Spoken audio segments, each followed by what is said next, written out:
नमस्कार, आप देख रहे हैं 4 PM और मैं हूं आपके साथ निधि तिवारी। संसद में एसआईआर, चुनाव सुधार, इन सभी चीजों पर चर्चा हो रही है। आज दूसरे दिन भी चर्चा होगी और राज्यसभा में भी चर्चा होगी। उसके बाद लोकसभा में गृह मंत्री अमित शाह इस चर्चा का जवाब देंगे और इसको लेकर जो मुद्दे उठाए गए हैं उनसे ये पता चलता है कि सरकार जो है वो इतने समय से, इतने दिनों से चुनाव सुधारों पर संसद में चर्चा से क्यों भाग रही थी। जिस तरीके से कल चर्चा के दौरान विपक्ष के सांसदों ने अपनी बातें रखी, उन्होंने तमाम तथ्य दिए और ये बताया कि कैसे चुनावी प्रक्रिया को एक तरीके से हाईजैक करने की कोशिश है। चुनाव आयोग ने बीजेपी के साथ मिलकर, सत्तारूढ़ पार्टी के साथ मिलकर वो तमाम जो है चीजें की है जो नहीं करनी चाहिए थी। तमाम आरोप जो है वो विपक्ष की तरफ से लगाए गए, उन सब पर चर्चा हुई है संसद के अंदर। लोगों ने अपनी बातें रखी है कि किस तरह से कई राज्यों में चुनावी प्रक्रिया को प्रभावित किया गया और एसआईआर के जरिए जो है वो भी इसी का हिस्सा है और उसी का एक तरीका है कि कैसे वोट चोरी की जा रही है। और इसको लेकर आज गृह मंत्री अमित शाह जो है वो संसद में जवाब देंगे। लेकिन इस पर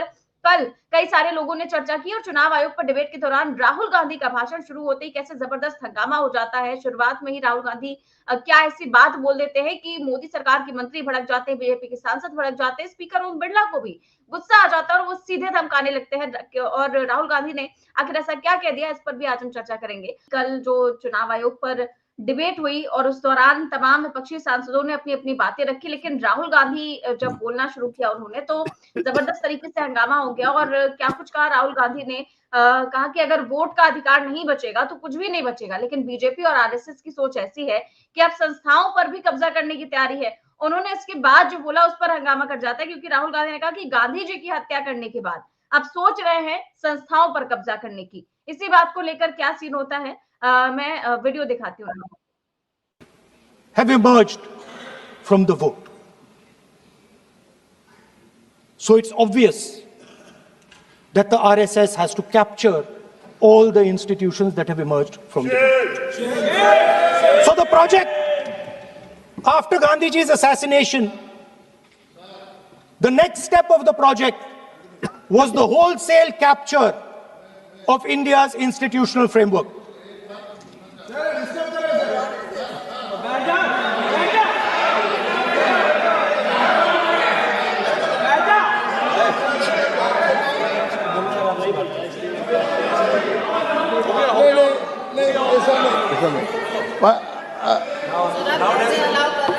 So what is this, sir? Sir अभी नहीं पहना हुआ आज I'm doing. मैं बुलाता हूँ। प्लीज बैठिए So प्लीज।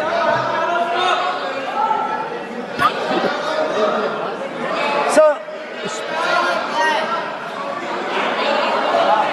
आप बोले पर हाथ मत जोड़े।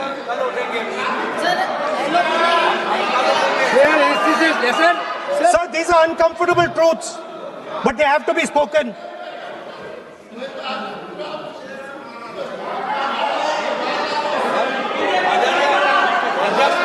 कितना खाती पैसे थोड़ा बता दे। So these are uncomfortable truths, but they have to be spoken. My friends don't like the connections I'm making. They're disturbed by them. It's obvious. Speaker, sir, so after the father of the nation was assassinated, his vision of an equal India, of an India where institutions belong to the people, had to be destroyed. And so the process started, and the RSS attempted to capture one institution after the other. And I will give some examples so that it is crystal clear that this is the case. Everybody knows how vice chancellors are placed on top of Indian universities today. Every single person knows this. You go to any university, you speak to any youngster in India, he will tell you that it does not matter whether the professor has qualifications, it does not matter whether the professor has a scientific temperament. The only thing that matters is the professor belongs. माननीय सदस्य, एक minute, माननीय सदस्य, चुनाव सुधारों पर चर्चा हो रही है। सर ये मैं उसी पे कर रहा हूँ सर। आप किसी भी संगठन का नाम जो इस हाउस में का नाम ले लें। नो एलओपी है तो इसका मतलब ये नहीं है। एलओपी का मतलब नहीं, आप जनरल बात बोलो। आप राष्ट्रपति भाषण में बोलिए जनरल बात। सर हम लोग सुनना चाहते हैं। Sir I am speaking. What is it? You are parliamentary affairs minister. You are a parliamentary affairs minister. You are disturbing LOP. How can it be? You are a parliamentary affairs minister. You are disturbing LOP. Subject में नहीं आपके LOP. आपका LOP subject में नहीं है. ये विषय कर रहे हैं. The discussion that one second. The discussion is about the vote and electoral. The discussion is about the vote. एक मिनट सर मुझे बोलने दीजिए। एक मिनट नो एक मिनट बैठिए।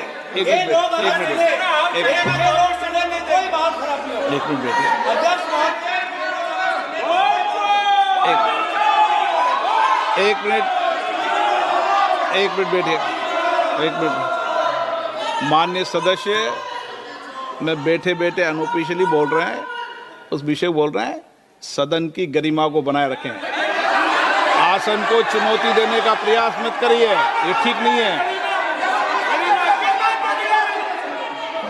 Speaker sir, I want to make it very clear. Please. Speaker sir, I want to make it very clear. The discussion is about votes. The discussion is about the stealing of votes. The discussion is about the SIR, and I am framing my discussion about votes. Yes. And what is happening here is patently unfair. तो sir Rahul Gandhi ने कहा कि हमारा discussion जो है वो सिर्फ और सिर्फ वोट चोरी पर है और हम ध्यान को भटकाने की कोशिश नहीं कर रहे हैं, मुद्दे को भटकाने की कोशिश नहीं कर रहे हैं। बीच में ओम बिरला भी भड़क गए और आपने देखा कि कैसे सत्ता पक्ष के जो सांसद है वो हंगामा करने लग गए और फिर ओम बिरला ने कहा कि आप एलओपी है तो इसका मतलब ये नहीं कि आप कुछ भी बोलेंगे। तो राहुल गांधी ने बताया भी कि हम कुछ भी नहीं बोल रहे हैं, हम मुद्दे पर बोल रहे हैं। और मुझे नहीं लगता कि उन्होंने जो कहा कि राहुल गांधी ने कहा कि गांधी जी की हत्या करने के बाद अगर आप सोच रहे हैं कि संस्थाओं की भी हत्या करेंगे तो वो हम नहीं होने देंगे। इसमें क्या गलत कहा राहुल गांधी ने? देखो निधि, ये बात बिल्कुल सही है कि अगर हर संस्था पे नियंत्रण आप कर लेंगे तो इलेक्शन फेयर कैसे होगा। भाई हमारे समय में हमें तो याद है, मेरे को तो अपनी जवानी और बचपन में कभी याद नहीं, कभी हमारे दिमाग में ये प्रश्न आया ही नहीं कि एग्जामिनेशन के अंदर भी फेयरनेस ना हो। हमने कभी भी इतने इंटरव्यू मैंने अपने जीवन में दिए, कभी मेरे दिमाग में ये प्रश्न नहीं आया कि साहब इसके अंदर बेईमानी हो गई और केवल आरएसएस या कम्युनिस्ट या समाजवादी लोगों को इसके अंदर सेलेक्ट किया गया। कोई बेईमानी का नहीं था, कोई बिल्कुल। जब आप एक जज की कुर्सी में बैठते थे, जब एक अध्यापक की कुर्सी में बैठते थे तो आप मर्यादाओं का पालन करते जैसे भगवान राम ने किया। आज के तारीख में वास्तविकता है, मेरे पास ऐसे ऐसे मित्रों का फोन आता है जो समाजवादी बैकग्राउंड के हैं या कम्युनिस्ट बैकग्राउंड के हैं।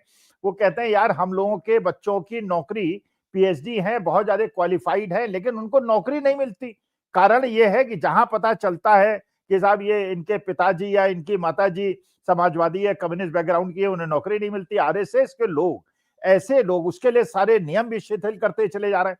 भाई हमारे जमाने में पुलिस भी जो थी फेयर हुआ करती थी, और पुलिस थाने में जाके अगर आप कानून की बात करते थे, मुझे पता है भाई सरकारी अधिकारी भी मंत्रियों को मना कर देते थे हम ये नहीं करेंगे क्योंकि ये कानून सम्मत नहीं है, संविधान सम्मत नहीं है। आज के तारीख में पूरा भांग घुली हुई है सारे कुएं के अंदर, बिल्कुल ऊपर से नीचे तक सब जो है संलिग्न है। तो अगर एक ऐसा आदमी है जिसके पास ताकत नहीं है, जिसके पास गुंडागर्दी नहीं है, जिसके पास पैसा नहीं है, और जो सरकार से प्रश्न पूछने की हिम्मत रखता है, उस आदमी के कोई काम ही नहीं होते उसकी, और बाकी लोग जो उसके अंदर लगे हुए हैं। जब ऐसी स्थिति होगी, जो पहले भी मैं आपसे प्रश्न पूछ रहा था, आज के तारीख में कांग्रेस का एलो बनेगा कौन? कांग्रेस को पैसा देगा कौन? कांग्रेस के समर्थन में बाहर निकलेगा कौन? क्योंकि जो बाहर निकलेगा, जिस पूंजीपति ने पैसा दे दिया, उसे आप जो है ईडी सीबीआई में फंसा के जेल के अंदर डाल देंगे।